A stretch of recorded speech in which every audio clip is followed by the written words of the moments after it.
Hinuli na nga namin ni Joller yung mga bantam chicken ko kasi nga baka malunod sila.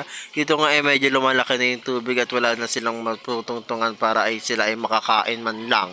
Dito nga sa punto na ito ay nagagalit na nga ako kasi nga wala silang ginawa kundi kumain na kumain na ako, wala na akong pera. Bala ko na nga silang lutuin dyan kasi nga wala kaming maulam. Ang sabi ni Joller ay wag na nga daw lutuin ay kawawa ay wala naman daw kaming makakain. Ako na lang kainin mo, char!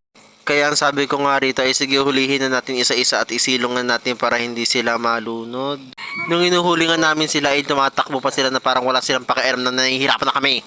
Buti na nga lang si Joller ay magaling manghuli ng manok. Siguro nanguhuli to ng manok dati sa kanila. Tapos ginagawa niyang lovebirds. Charis! Mag-seryoso na nga ako. Dito nga iulihin namin tong isang bantam na kulay pula na to. Dito nga nanggigigil na nga si Joller kasi nga napakailap niya. Nakukun talaga may laman lang talaga kayo. Ay talagang kakainin ko talaga kayo. Pagpasensya na nga ako dyan kung nanggigigil na ako kasi nga hindi pa kami nananghalian. Napakabilis nga nilang dumami kasi nga noong una 3 lang sila. Pero ngayon 20 na sila.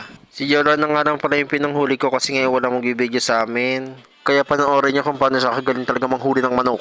Diyan nga ay talaga nabibilib ako kay Joller kasi nga napakabilis niya manghuli ng manok na hindi ko alam kung saan ito patungo, hindi ko alam kung bakit. Sabi ko nga kay Joller ay bilisan na at isa na lang itong natitira naming ihapon. Pero feeling ko talaga na parang papahirap talaga siya magpahuli. Tingnan mo.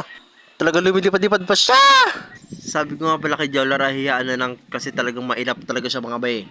Pero nung papasok na kami sa bahay, may napansin ko meron pa parang nakatumpok na mga grupo ron. Hanggang dito na lang pala mga be.